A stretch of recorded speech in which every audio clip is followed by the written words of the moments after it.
Fala pessoal, sejam todos muito bem-vindos a mais um episódio aqui na Molar Crypto. Eu sou o Guelph, aqui comigo João Kryptonita. E nessa saga da gente descobrir novas Layer 2, aliás, conversar com pessoas que estão representando as Layer 2, hoje o papo vai ser sobre a Arbitrum. E nada mais justo do que a gente chamar aí o Ricardo Gordon, que é o Community Admin da Arbitrum Foundation. Seja muito bem-vindo aí, Ricardo Gordon.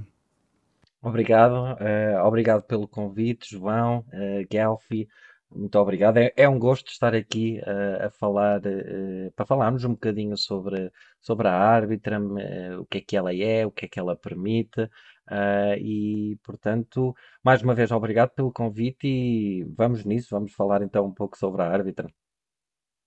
Maravilha, maravilha. E eu já quero começar fazendo uma primeira pergunta para você, que é relacionado, eu queria saber as diferenças entre a Arbitrum Foundation, que a Arbitrum DAO e a Off-Chain Labs.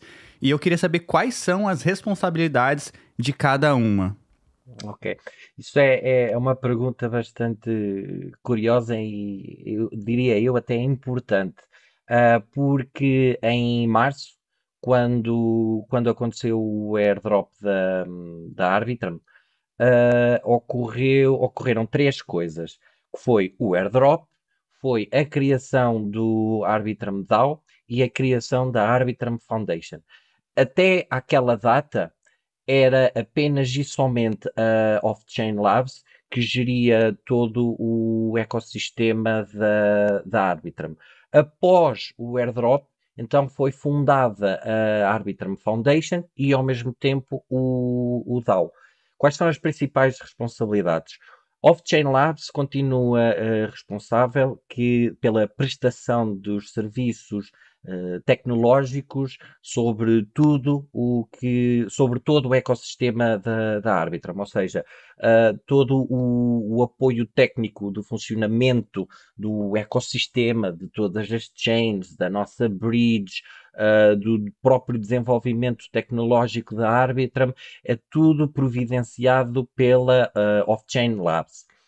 O Arbitrum DAO, como sabemos, é um DAO, ou seja, uma Decentralized Organization, que decide e toma as decisões sobre o ecossistema e sobre o futuro do ecossistema da Arbitrum. A Arbitrum Foundation é, digamos, a entidade que apoia toda a logística do Arbitrum DAO. Ou seja, eu gosto de dar um bocadinho o exemplo de o Arbitrum DAO é como se fosse o cérebro e por baixo está a Arbitrum Foundation, que sustenta o cérebro e protege o cérebro. Ou seja, a fundação apoia logisticamente através do nosso fórum, onde as pessoas podem colocar as propostas para o DAO decidir, apoia todos os projetos que existem dentro do ecossistema através da realização, por exemplo, das AMAs que fazemos todas as semanas no Twitter, por exemplo, ou seja, toda a logística de apoio ao ecossistema.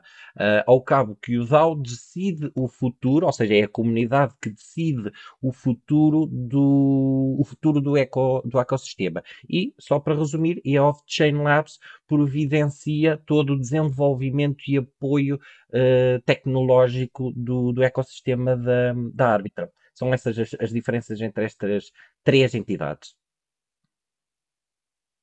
Boa, legal demais. Pô, que prazer poder falar com você aqui, Ricardo. Fiquei muito feliz quando a Ana me falou da sua existência e de que tinha pessoas que falantes portuguesas dentro do ecossistema da Arbitrum. Fiquei muito feliz. Bom, Ricardo, hoje a gente sabe que a Arbitrum é a maior Layer 2 que a gente tem no ecossistema e com quase 6 bilhões de dólares em TVL, né, cara? Isso sem contar usuários, sem contar todos os protocolos e todo o ecossistema vibrante que acontece dentro da Arbitrum. Mas como que a Arbitrum chegou até aqui, né? Qual que é a história da Arbitrum? Já agora só fazer aqui um pequeno parêntese que o João estava a falar na Ana.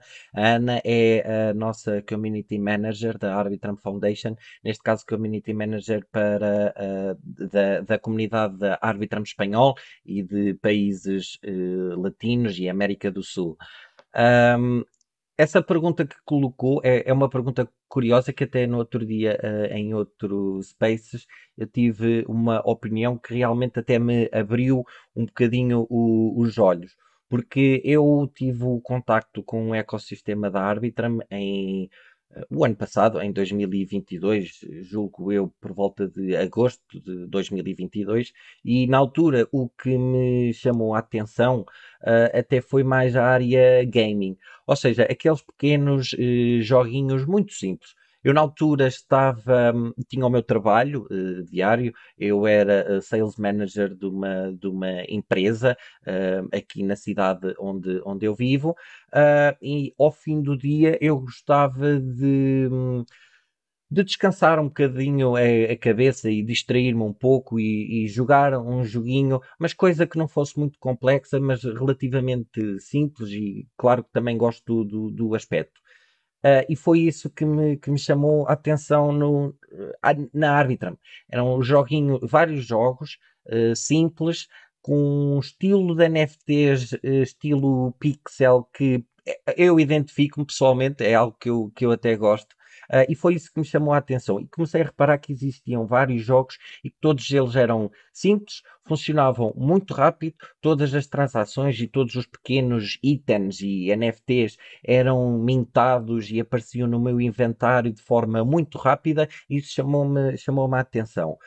E acho que isso foi um dos fatores que se calhar trouxe uma maior adoção para as pessoas virem, para serem atraídas para o ecossistema da Arbitrum.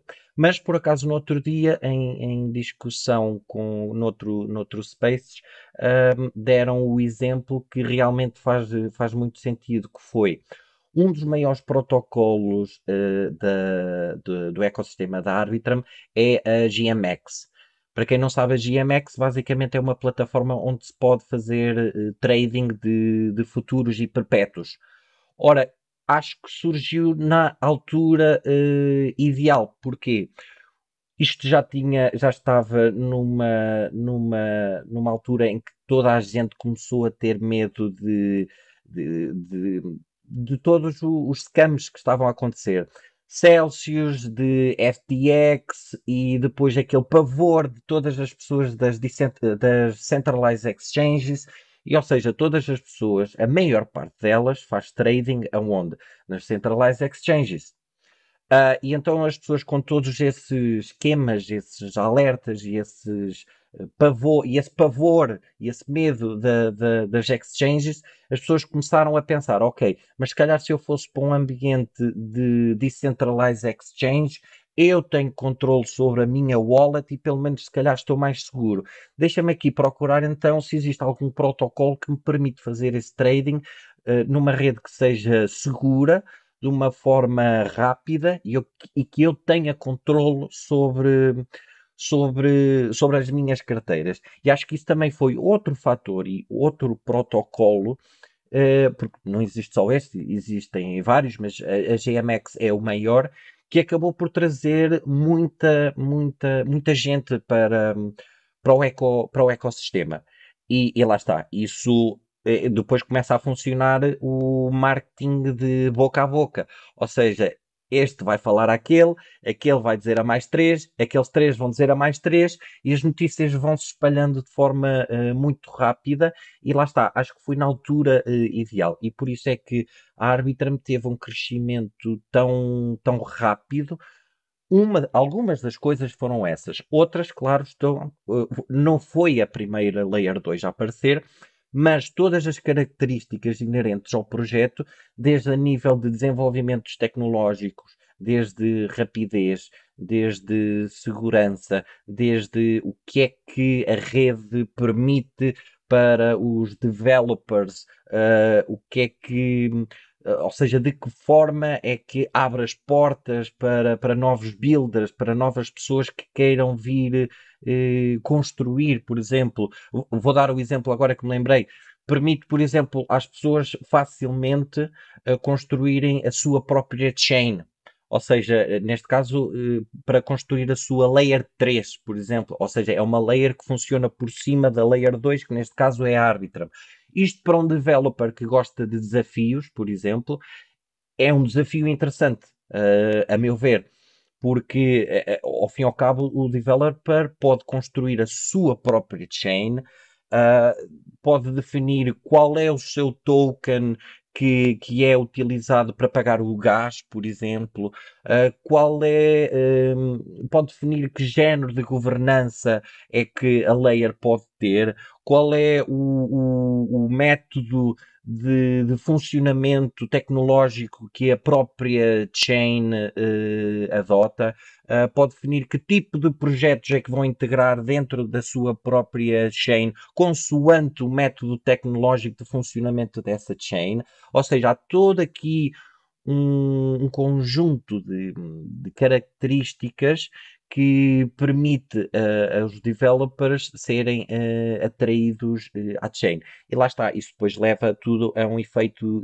bola de neve, ou seja, todas estas características tecnológicas, de rede mais segura, é uma comunidade também bastante ativa e lá está, como eu estou a dizer, também bastante focada no desenvolvimento de projetos. Todos estes fatores levam ao crescimento da Arbitrum e acho que felizmente, e toda a representação que a Arbitrum tem, ou seja, a própria equipa, e agora falo um pouco mais do lado de dentro, ou seja, o talento o nível de aprendizagem e de conhecimento que toda a equipa tem, não só da Arbitrum Foundation, mas também da Off-Chain Labs, é insano. E portanto, tudo isto em conjunto leva onde estamos agora, e felizmente a Arbitrum é uma das número um, para não estar a dizer a número um, mas pronto, está no ponto que está e está excelente e julgo que vai continuar assim. Interessante esses pontos que você trouxe e até mesmo vai para a nossa próxima pergunta, que é entender de fato quais são os diferenciais competitivos que a Arbitrum oferece, já que você até citou aí a Layer 3 hoje. Hoje, há vários outros stacks, né? A Optimism, posso citar aqui a ZK-Sync, também estão oferecendo soluções parecidas. No entanto, a Arbitrum ainda está segurando lá quase mais de 5 bilhões de dólares dentro do protocolo. E a Arbitrum, na minha visão, está se provando a ser aí uma das mais resilientes, mais robustas tecnologias. Mas, de fato, assim, para um dev, né? Vamos pôr ali o chapéu de um dev. Qual que é o diferencial para que um dev construa uma Layer 3 ou então um protocolo na Arbitrum, ao invés de ir para outros ecossistemas? É uma visão mais ou menos sua mesmo. O que você acha que é o maior diferencial competitivo da Arbitrum hoje? Eu acho que há aqui várias características. Ou seja, em primeiro lugar, todo o apoio tecnológico providenciado pela Off-Chain Labs, em primeiro. E, ou seja, muitas pessoas pensam, muitos developers pensam, epá, mas agora tenho que ir ler os documentos todos e aprender aquilo do zero. Sim, também temos esses documentos todos, mas temos uma coisa também bastante interessante que eu, pelo menos, não tenho conhecimento que existem em outros projetos, em outras chains, que é, nós temos praticamente um apoio dedicado aos developers, ou seja, dentro do nosso Discord, por exemplo, temos lá uma vasta equipa de engenheiros de integração, mesmo diretamente da Off-Chain Labs, que trabalha diretamente com os developers. Ou seja, qualquer dúvida que um developer tenha, como é que eu faço esta parte do código, como é que esta função funciona, eu implementei no meu código, mas está a dar um erro esta função deste código para fazer isto, o que é que eu estou a fazer de mal? Pode tão somente ir ao nosso Discord, ir aos canais dos developers, perguntar para algum dos engenheiros que esteja lá online e automaticamente esse engenheiro vai dar todo o apoio tecnológico que esse user, que esse developer necessita. Ou seja, esta ligação direta às vezes faz muito a diferença. E depois isso remete-me para outra coisa que eu me estava a lembrar, que é recentemente, por exemplo, a Arbitrum, quando eu falo em Arbitrum, é no seu geral, foi lançado o upgrade da Stylus. O upgrade da Stylus é um upgrade tecnológico que providenciado, lá está, pela Off-Chain Labs, que permite o quê? Permite mais facilmente a que os developers possam vir para o ecossistema da Arbitrum e possam implementar os seus próprios smart contracts. Porque até aqui, todos os smart contracts funcionavam através da tecnologia da EVM, que é a Ethereum Virtual Machine, e, ou seja, smart contracts esses que tinham que ser implementados através da linguagem Solidity. Só que nem toda a gente, nem todos os developers conhecem a linguagem Solidity.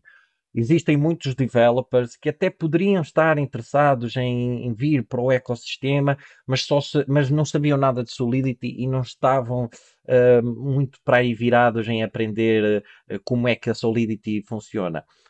O que a Stylus permite é desenvolver smart contracts através de outras linguagens de programação, nomeadamente C, C++ e Rust, que são três linguagens de programação muito conhecidas dentro do mundo de development e quando digo dentro do mundo de development não estou a falar só de blockchain, ou seja, de engenharia informática mesmo em geral e desenvolvimento de plataformas, são das linguagens de programação mais utilizadas.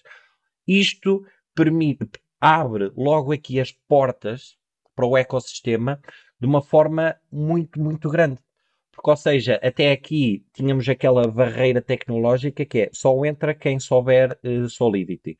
Mas agora levantamos essa barreira e quem souber programar nestas linguagens já pode desenvolver o seu próprio smart contract graças ao upgrade da Stylus e fazer o deploy do seu smart contract na testnet, que, já agora posso dizer, a testnet da Stylus, a própria Stylus, é uma Layer 3.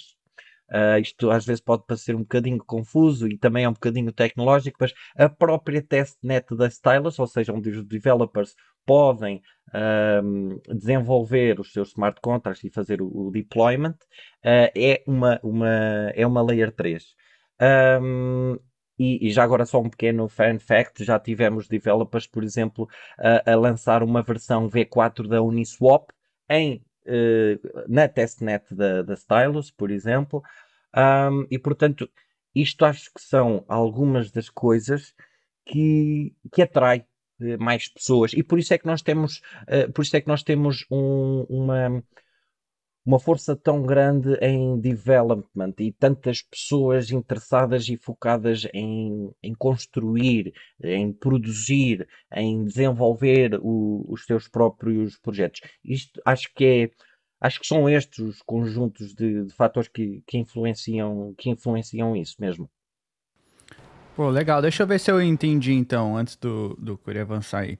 Então, um dos diferenciais da Arbitrum, como você citou, é o Arbitrum Stylus, que é um upgrade onde permite que os desenvolvedores hoje, eles criem contratos inteligentes com outras linguagens de programação. E por que isso é tão importante?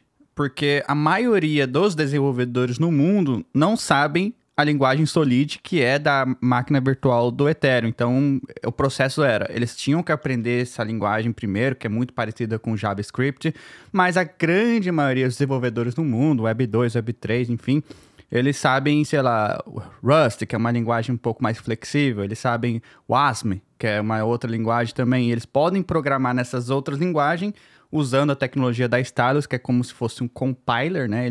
Ele automaticamente muda ali para EVM, quando ele faz o deployment do contrato, e aí ele já está escrevendo seus próprios contratos. E aí, nessa mesma pergunta, você citou bastante Layer 3, né? Que a Stylus já está rodando a Layer 3, Layer 2. Vamos tentar explicar para nossa audiência o que seria uma Layer 3 na Arbitrum? Ora, uma Layer 3, como eu já já introduzi mais ou menos, ou seja, vamos especificar o que é Layer 1, 2 e 3. A Layer 1, acho que já todos nós sabemos que é a Layer, neste caso, da camada de Ethereum. Essa é a Layer 1.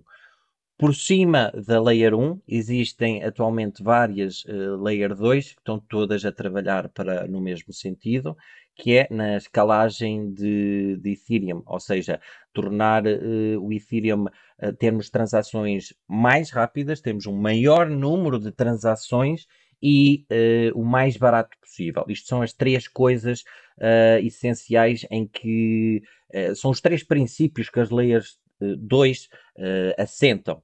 Depois temos uma outra layer acima da Arbitrum, neste caso, que são as Layer 3, que são as chamadas as Orbit Chains.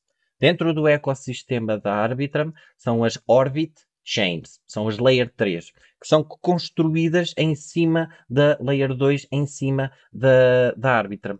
Ou seja, depois, se calhar eu vou contextualizar aqui um bocadinho para explicar melhor o que é a Arbitrum Orbit. Nós atualmente, no ecossistema da Arbitrum, temos duas chains. Temos a Arbitrum One, que foi a primeira chain a aparecer, e temos a Arbitrum Nova. Ambas elas têm mecanismos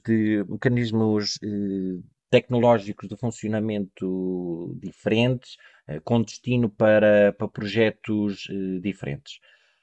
A Arbitrum One utiliza o modelo da Optimistic Rollup, que ajuda em transações mais rápidas e mais baratas de 10 a 50 vezes do que a Layer 1, ou seja, neste caso, Ethereum, que é maioritariamente utilizado para projetos de DeFi e para projetos de NFTs.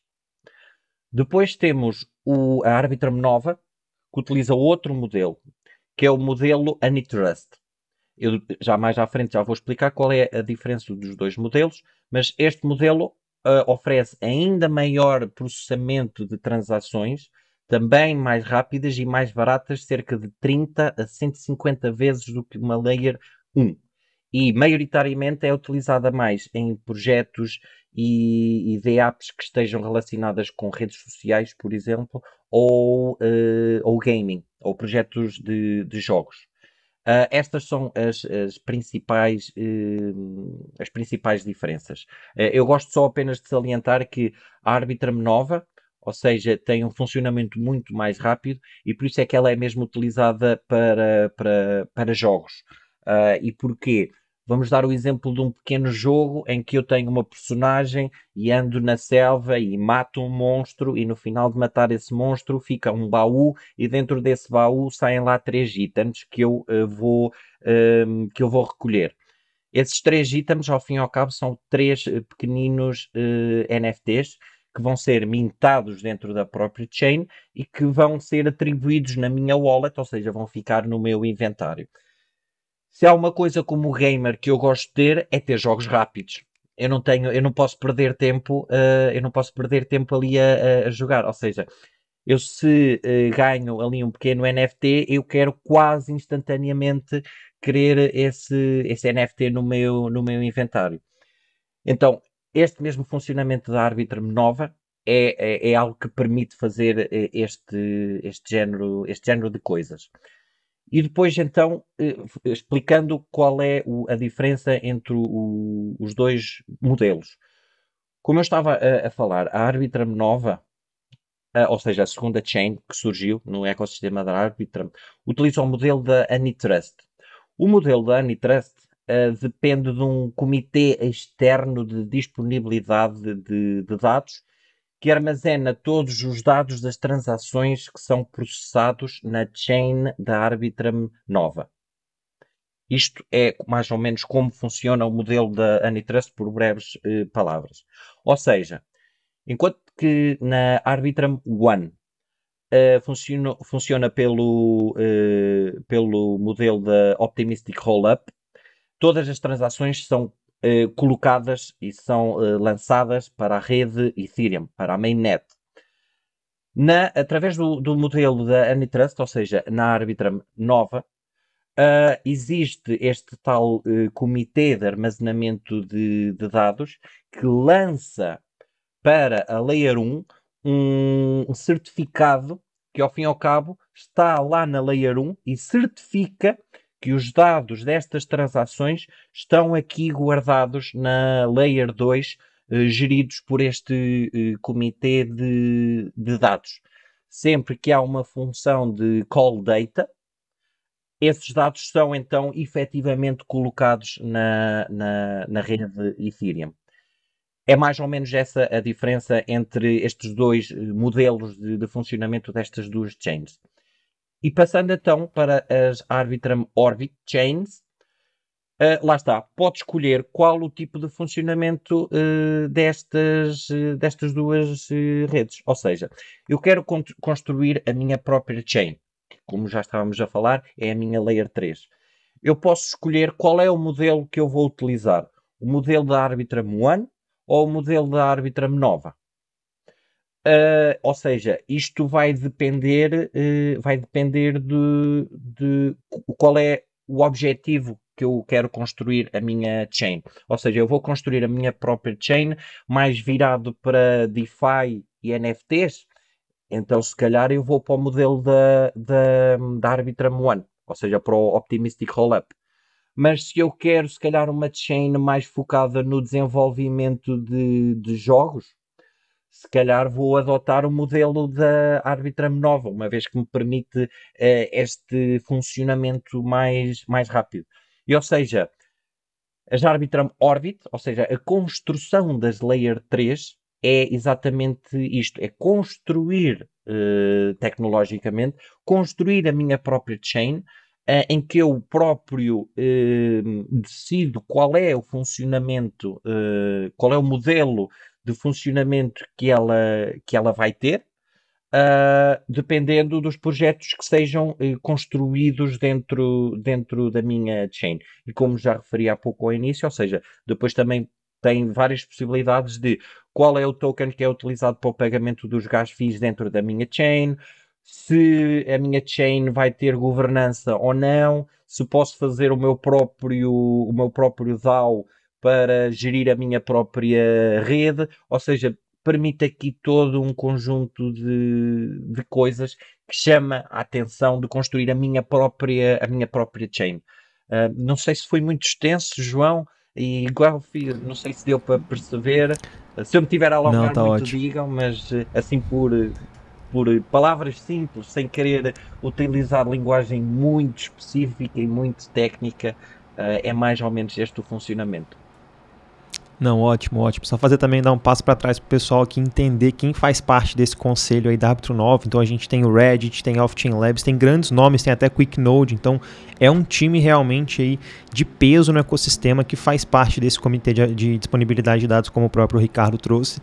E também, gostei muito desse ponto das Orbit Chains. Depois a gente volta nisso, que é alguma coisa que eu quero explorar mais. Mas, Ricardo, cara, aproveitando que a gente está falando também de como funciona essa criação de novas chains, que também com certeza envolvem o processo de governança dentro da Arbitrum, uma das discussões que eu estou mais acompanhando hoje é exatamente a discussão da eleição do Conselho de Segurança, né? E aí eu queria te perguntar, o que é esse conselho, qual sua importância e também, já que a gente está falando já de governança, como que funciona assim o overview da governança da Arbitrum, Ricardo? Ótima pergunta. Então, para explicar um pouquinho como é que funciona a governança dentro do ecossistema da Arbitrum. Como já sabemos, a utilidade do token da Arbitrum é uma, que é governança, que é termos poder de voto sobre as propostas do Arbitrum DAO. Para explicar um pouco, então, a passagem o ciclo de vida, digamos assim, de uma proposta pelo DAO desde o início até ao fim. Vamos pegar num exemplo que há um projeto, este exemplo que eu vou dar depois até nos vai levar para falar nas grandes, mas isso falamos mais à frente. Mas vamos imaginar que há um projeto que está a ser, que atualmente já está a ser desenvolvido na rede da Arbitrum, mas precisa de um apoio financeiro para desenvolver mais o seu projeto. Partindo deste primeiro pressuposto. O que qualquer membro da comunidade, ou até mesmo membro da equipa desse projeto, podem pura e simplesmente ir ao fórum da Arbitrum, ou seja, o fórum da Arbitrum é o fórum do Arbitrum DAO, ou seja, é o fórum onde toda a comunidade pode discutir tudo e pode propor tudo e toda a comunidade pode responder e discutir se aquela proposta é válida, se não é. Isto é digamos, o primeiro passo. O segundo passo é se os delegados e os moderadores do Arbitrum DAO virem que aquela proposta realmente está ali a gerar, não quero dizer conflitos, mas está ali a gerar alguma discussão e que há realmente pessoas interessadas e com opiniões fortes sobre aquela proposta, essa proposta vai ser levada para uma votação em snapshot. A votação em snapshot é uma votação off-chain, ou seja, o resultado desta votação não é gravado, digamos assim, dentro da blockchain da Arbitrum. É off-chain, ou seja, independentemente do resultado dessa proposta na snapshot, on-chain, falando on-chain, não vai acontecer nada. Mas, voltando ao início, a proposta passa do fórum, passa para a votação de snapshot. A votação de snapshot, cada holder de Arbitrum pode votar nessa proposta. Pode-se abster, pode votar a favor ou pode votar contra. Se a proposta, se ao fim do tempo de vida dessa proposta, que costuma ser uma semana, se ao fim de uma semana essa proposta foi recusada, ou seja, teve mais votos contra do que a favor, então essa proposta cai por terra e já não há necessidade de a discutir, porque já se chegou à conclusão que toda a comunidade árbitra, votando naquela proposta, a maioria votou contra aquela proposta. Então ficou decidido que não vale a pena conceder aquele apoio financeiro para aquele projeto. Mas, se a proposta for aceite, ou seja, se a maioria dos votos forem a favor, então vai passar para uma segunda votação on-chain, que é na plataforma Tally. E qual é a diferença do on-chain? A diferença é que, quando estas propostas são submetidas para a plataforma da Tally, são submetidas através do funcionamento de um smart contract. Ou seja, mediante o resultado dessa proposta, o resultado dessa proposta vai ser executado on-chain, ou seja, vai ser executado na blockchain da Arbitrum. Vamos supor que então que estamos já no ponto em que essa proposta está no momento de votação on-chain na plataforma Tally. Vamos partir do pressuposto que a maioria da comunidade, vamos imaginar, 56% da comunidade votou a favor da proposta, ou seja, votou que seja concedido um apoio financeiro àquele projeto. A proposta foi aceita, então qual vai ser a execução on-chain? A execução vai ser o smart contract já tinha o montante de orçamento que era solicitado pelo projeto guardado numa carteira. Se o resultado for a favor, então vai ser executado on-chain e vão ser enviados precisamente esses fundos, esse apoio financeiro, vai ser enviado on-chain para as carteiras do projeto.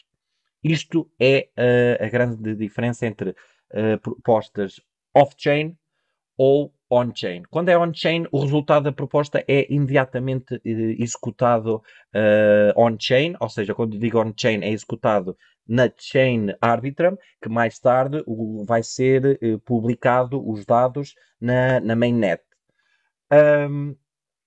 falando então, isto é o funcionamento, assim por breves palavras, como é que funciona a governança. Pegando então no Conselho de Segurança. O Conselho de Segurança é um conselho de 12 pessoas que, que votam e que não é que votam, perdão, que tratam, digamos assim, que cuidam e que gerem toda a segurança do ecossistema da Arbitrum. Vamos pegar no exemplo. Existe uma proposta que já chegou ao ponto da Tali, e essa proposta era sobre um certo upgrade tecnológico à própria chain, ou seja, à chain da Arbitrum One, vamos supor. Toda a comunidade viu que aquele upgrade seria positivo para a Arbitrum One, e então a maioria da comunidade votou a favor. Se votou a favor, então o resultado, esses upgrades, digamos assim, esses resultados vão ser executados on-chain. No entanto, existe uma pequena janela que entre o resultado ser aceite até a ser executado, existe aqui uma pequena time frame onde incide então este comitê de segurança, porque vamos imaginar que toda a comunidade votou a favor, sim senhor, então à partida este upgrade vai ser realizado on-chain, mas o comitê, que é todo um conjunto de pessoas, de engenheiros a nível tecnológico, pessoas com educação a nível principalmente a nível de segurança, vão avaliar os smart contracts que propõem esse tal upgrade tecnológico, mas aperceberam-se, calma, que este upgrade tem aqui um pedaço de código, ou tem aqui uma pequena coisa que vai pôr em risco a segurança de toda a chain da Arbitrum One. Então não podemos avançar com esta proposta. Das duas, uma, ou a proposta cai por terra, porque o Comitê de Segurança disse, calma, isto não pode seguir, pelo menos desta forma, não pode seguir, e temos que dar um passo atrás, ou então esse upgrade teria que ser refeito, teriam que ser realizadas alterações a nível de programação a esse mesmo upgrade, para então ser aceito pelo Comitê de Segurança. Ou seja, mais uma vez digo, o Comitê de Segurança é precisamente um comitê que está de olho em toda a rede, não é só a Arbitrum One, mas também todas as chains da Arbitrum, ou seja, todo o ecossistema da Arbitrum.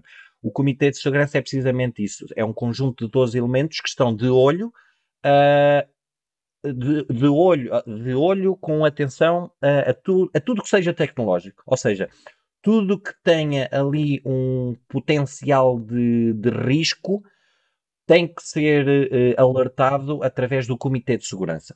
E o Comitê de Segurança tem que tomar as decisões para mudanças que tenham que ser feitas para que não exista esse erro e para que então todas as chains e todo o ecossistema seja mais seguro.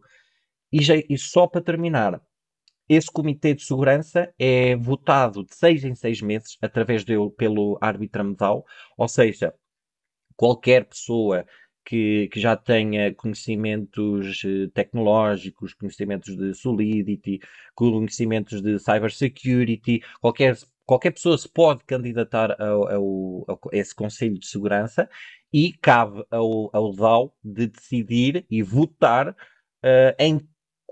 nos elementos que vão ser, que está a decorrer neste preciso momento, a segunda fase de votação desse mesmo comitê, ou seja, para eleger esse comitê de 12 elementos que, como estava a dizer, vai mudando de 6 em 6 meses através da votação pelo árbitro medal.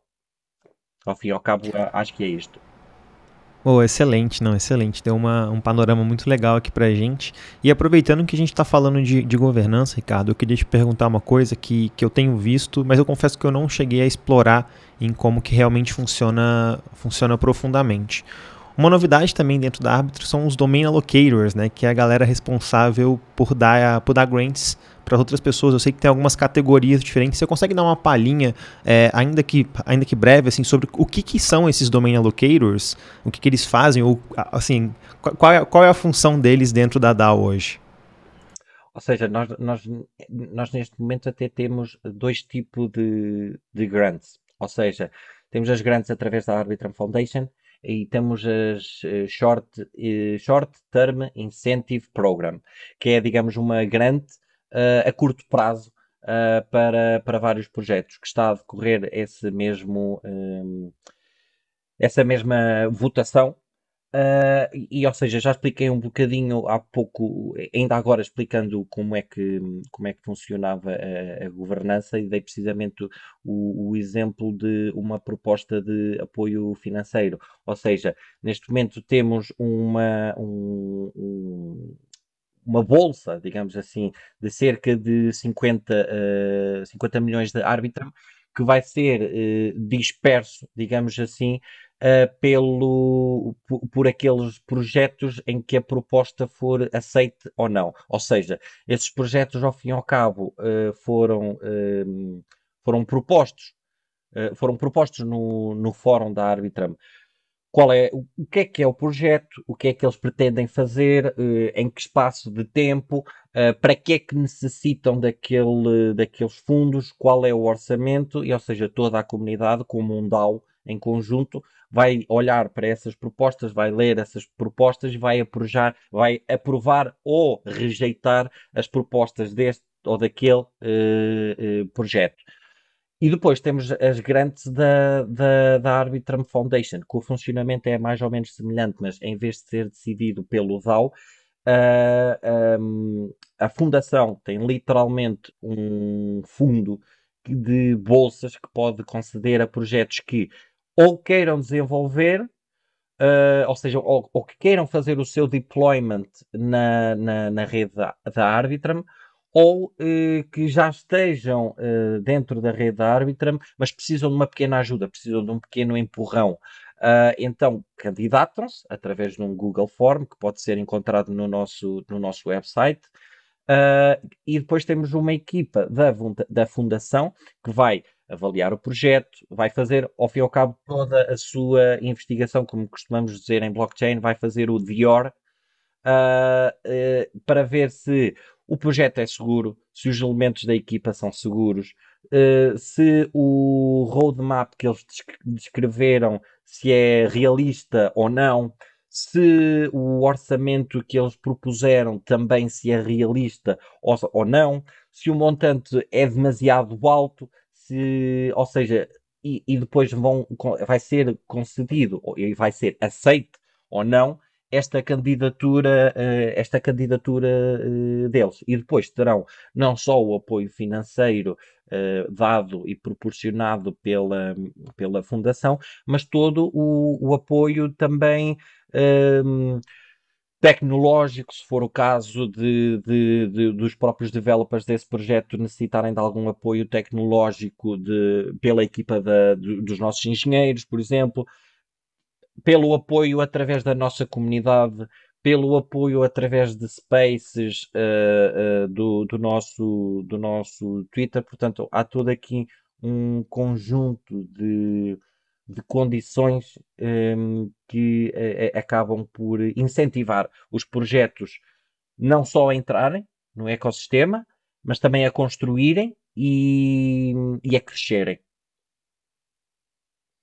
Boa, Ricardo. Bom, a Arbitrum teve também um programa chamado de Arbitrum Odyssey. E eu lembro muito bem que quando lançaram esse programa, o pessoal estava especulando, a maioria dos players, dos usuários, estavam especulando num possível airdrop de tokens, e a campanha acabou sendo um tremendo de um sucesso, até mesmo congestionou a rede, que a Arbitrum teve que vir e falar, não, vamos pausar aqui, depois a gente precisa fazer aí um upgrade, que depois, né, veio o Arbitrum, o Nitro, que melhorou ali a capacidade de transição, aumentou a velocidade e tal. E logo após esse período, a Arbitrum lançou o seu token, distribuiu esses tokens para os usuários, né, da chain, teve lá uns critérios bem interessantes. E agora retomaram com essa campanha que é o Arbitrum Odyssey, né? E eu queria saber o que é, então, esse Arbitrum Odyssey e como está sendo a receptividade das pessoas, né, dos novos usuários, com essa nova campanha que agora, né, reiniciou aí o Arbitrum Odyssey. Ora, para começar, eu só queria deixar bem explícito que esta campanha da Arbitrum Odyssey não vai dar um segundo airdrop. Para as pessoas É importante não falar isso aí. É importante. Isso é logo a primeira coisa que eu digo. Esta campanha que está a decorrer neste exato momento não vai dar um segundo airdrop. Muita gente especula que vai haver um segundo airdrop, mas não. A verdade é que o airdrop que tinha a acontecer já aconteceu. Ponto, parágrafo, travessão. Agora, como puderam ver, todas as regras do airdrop, ao fim e ao cabo, muitas delas baseavam-se em número de transações e valor dessas mesmas transações. Ou seja, quem fez a primeira campanha da Odyssey acabou por ajudar a elas mesmas a serem elegíveis ou não ao airdrop da Arbitrum. Mas o objetivo dessa campanha não é exatamente isso. Ou seja, vamos ver que a campanha Odyssey é como se fosse uma grande campanha de marketing que envolve vários projetos. E o único objetivo é, em primeiro, promover o ecossistema da Arbitrum, promover os diferentes projetos que são aprovados para serem integrados dentro desta campanha, e dar a conhecer e ensinar os próprios users a mexerem um pouco com DeFi. Ou seja, temos projetos que são lending protocols, temos projetos que são apenas marketplaces de NFTs, temos vários e diferentes swaps. Ou seja, como eu estava a dizer, é para dar a conhecer a toda a comunidade estes diferentes projetos, estes diferentes swaps, estas diferentes plataformas. Em primeiro lugar é isso. Em segundo lugar é ensinar as pessoas no mundo de DeFi, ou seja, como é que se faz um swap, como é que eu vejo os meus tokens, o que é futuros, como é que eu abro uma long, como é que eu abro uma short, qual é a diferença entre um token e outro, qual é a diferença, como é que eu converto Ethereum para o USDC, ou seja, todas estas pequeninas coisas ajudam e é o objetivo exatamente dessa campanha, é este mesmo, é dar a conhecer e promover, dar a conhecer, ensinar as pessoas e promover os próprios projetos, ou seja, promover o próprio ecossistema. Isto, claro está que as pessoas vão executando, ou seja, cada semana tem um ou dois protocolos em que as pessoas durante essa semana interagem com esse protocolo e fazem ali algumas pequenas tarefas. Quando executam essas tarefas, têm a tarefa com o checkzinho verde e depois, como uma pequena reward, ganham um pequeno NFT, que apenas o NFT apenas comprova que aquela pessoa realizou aquela tarefa, que mexeu com aquele protocolo. Ou seja, digamos, é apenas um colecionável com o valor, e o valor é apenas esse mesmo. Ou seja, o valor é: eu fiz estas tarefas, eu participei na campanha Odyssey e tenho aqui este NFT como comprova que eu fiz estas tarefas e mexi com este protocolo.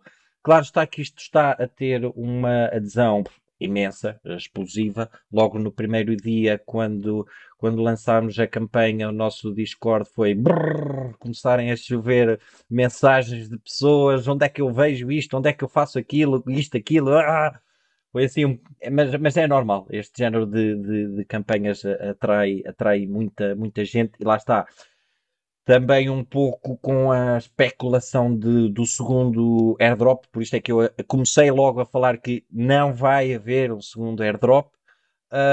Mas lá está, é interessante para as pessoas que querem precisamente conhecer novos protocolos.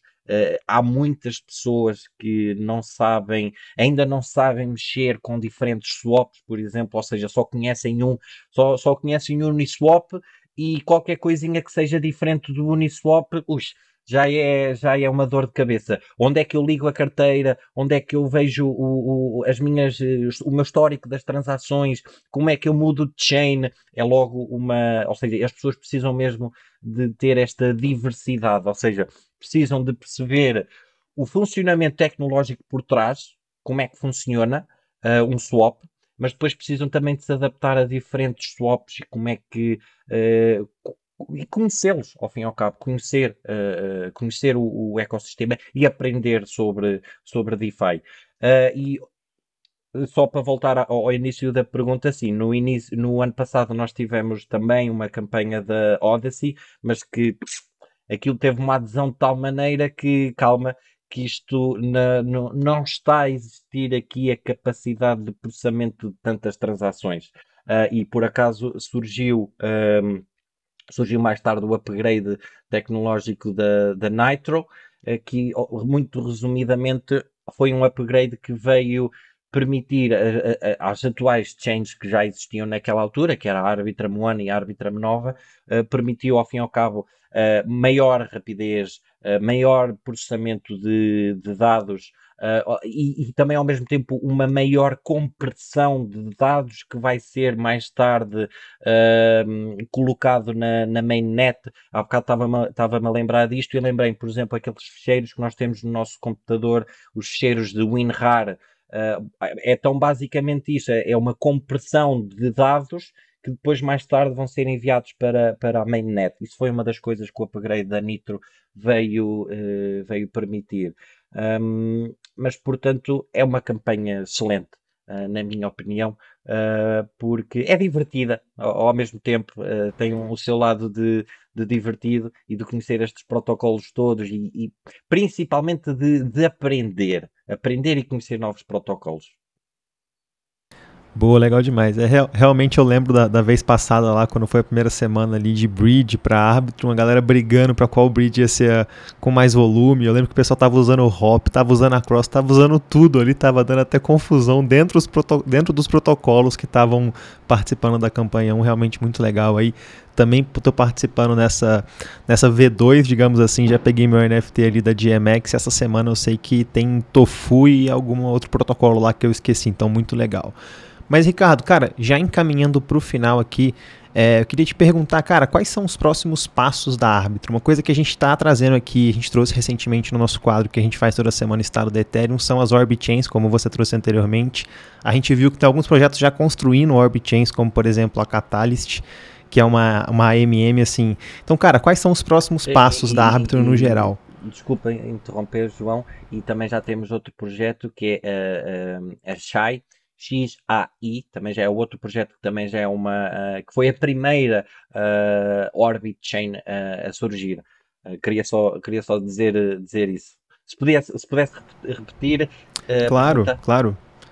Não, perfeito. Eu queria assim, te ouvir quais são os próximos passos. Talvez os próximos passos envolvam essas Orbit Chains também, igual a gente está mencionando, mas o que mais que vocês estão trabalhando, assim, tanto na Foundation quanto na DAO, que você também está acompanhando bastante pelo que a gente está vendo aqui. Então, quais são os próximos passos que vocês estão vendo? Eu sei que recentemente também vocês fizeram um mês relacionado à governança. Eu sei que governança é uma preocupação bastante importante para a Arbitrum, principalmente para atrair mais pessoas a participarem ativamente de governança, que é um problema que eu acho que a gente tem no ecossistema como um todo. Mas enfim, quais seriam os próximos passos da Arbitrum, Ricardo?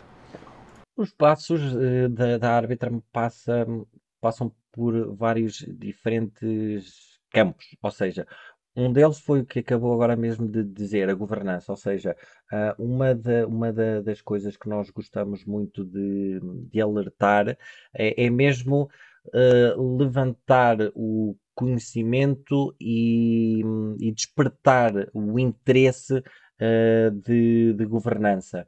E esse trabalho contínuo que tem sido a ter sido feito até ao momento, está a ter efeitos, porque já agora só referenciar uma coisa que a governança na Arbitrum é feita de duas formas. Ou fazemos-la nós próprios, ou podemos delegar em alguém. Ou seja, existe um conjunto de delegados que podem votar pelas pessoas. Ou seja, imaginemos que eu quero ter uma palavra, eu quero ter o meu voto.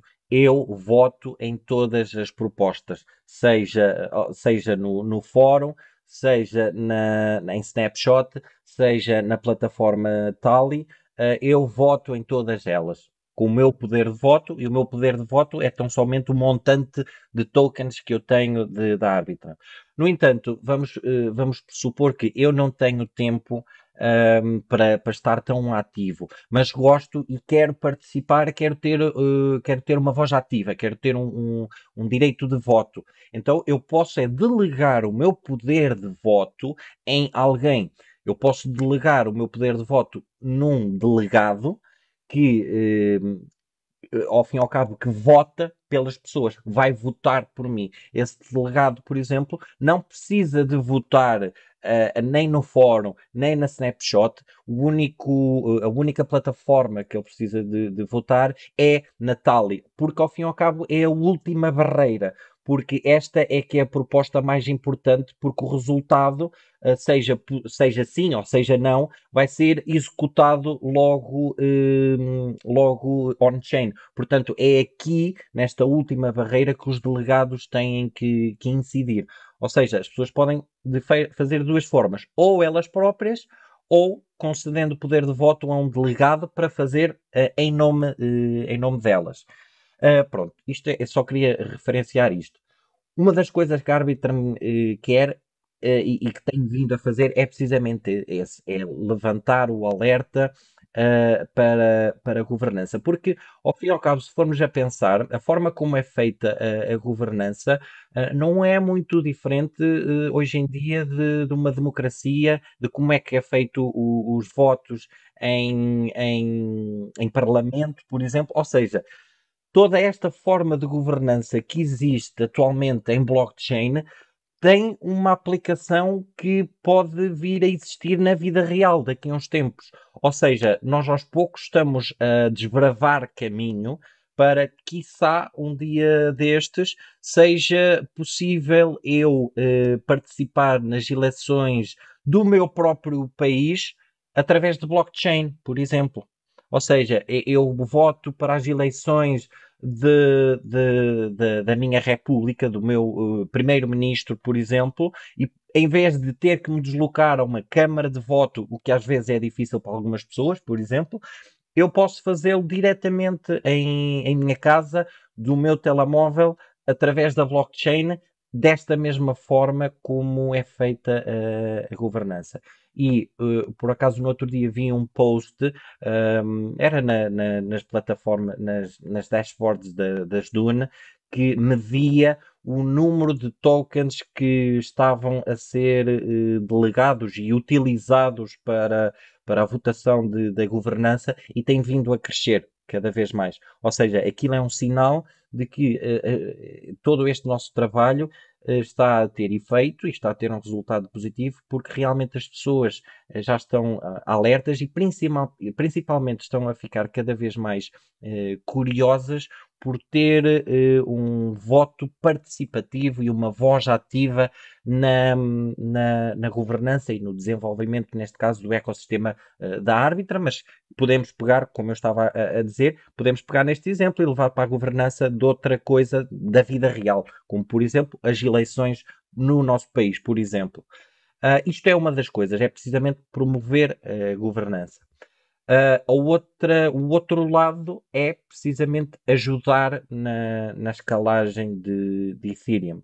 Ou seja, Ethereum é a segunda maior criptomoeda em todo o mundo. Já sabemos que em primeiro lugar está o rei deles todos, que é o Bitcoin, mas infelizmente por exemplo, isto já é um pouco a minha opinião mais pessoal.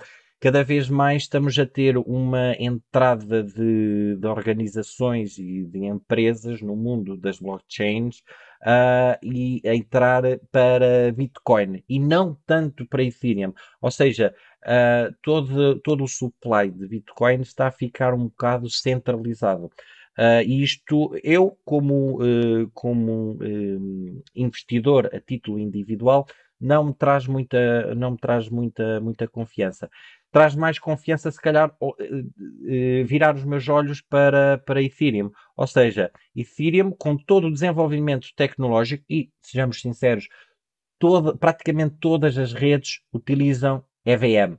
Utilizam a tecnologia que foi desenvolvida pela Ethereum. Ou seja, eu acho que o futuro e aquela adoção que muito se fala vai passar por Ethereum e vai ser através de Ethereum.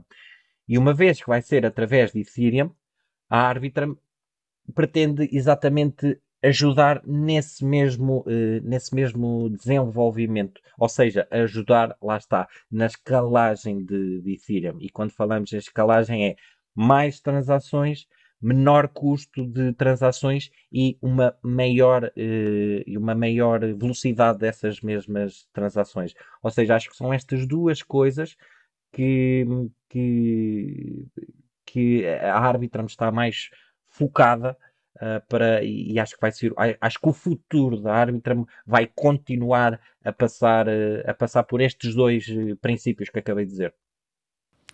Maravilha, maravilha. Ricardo, queria mesmo agradecer aí a sua presença aqui no podcast, falar um pouquinho sobre a Arbitrum, enriquecer a nossa audiência com mais conhecimento sobre o ecossistema. E para finalizar mesmo, onde que o pessoal encontra você, encontra a Arbitrum nas redes sociais? Ora, podem muito bem encontrar no Twitter, por exemplo, o meu Twitter pessoal que é Ricardo__Gordon. São 2 underscores, cuidado com os impersonators, que há muitos impersonators por aí que utilizam só um underscore, portanto é preciso ter Ricardo, é preciso ter cuidado. Portanto, Ricardo__Gordon no meu Twitter, ou então basta virem ao Discord da Arbitrum. Podem muito bem encontrar o link no nosso site que é arbitrum.foundation. Tem lá o íconezinho da Discord e certamente que me vão encontrar no Discord, porque eu todos os dias, a toda a hora, estou lá sempre presente a responder a todas as pessoas. Então agora com a campanha da Odyssey é a toda a hora sempre a responder e ajudar a galera. Portanto, é principalmente nesses 2 sítios e as minhas DMs no Discord estão abertas, portanto, qualquer ajuda que precisarem podem me mandar uma DM. Portanto, não tenham nenhum problema quanto a isso, que sempre que posso não responder logo na hora, mas eu pelo menos costumo responder a todas as DMs, ou pelo menos faço por isso. Portanto, podem-me mandar uma DM no Discord que lá estarei para responder. E já agora agradecer mais uma vez o vosso convite e termos estado aqui a falar um pouquinho. Gosto especialmente, queria só salientar aqui uma coisa, gosto muito do chapéu que o João tem ali atrás dele, numa prateleira, um chapéuzinho branco, que eu estou a conhecer aquele logo que ali está. Gosto muito. Portanto, mais uma vez, obrigado pelo convite e espero que esta seja o primeiro podcast de muitos.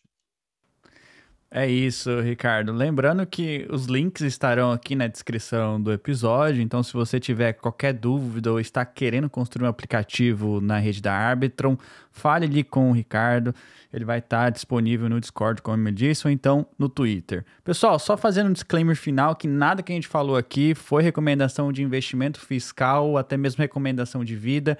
Sugerimos sempre que vocês façam suas próprias pesquisas. Eu vou ficando por aqui e nos vemos na próxima semana. Valeu!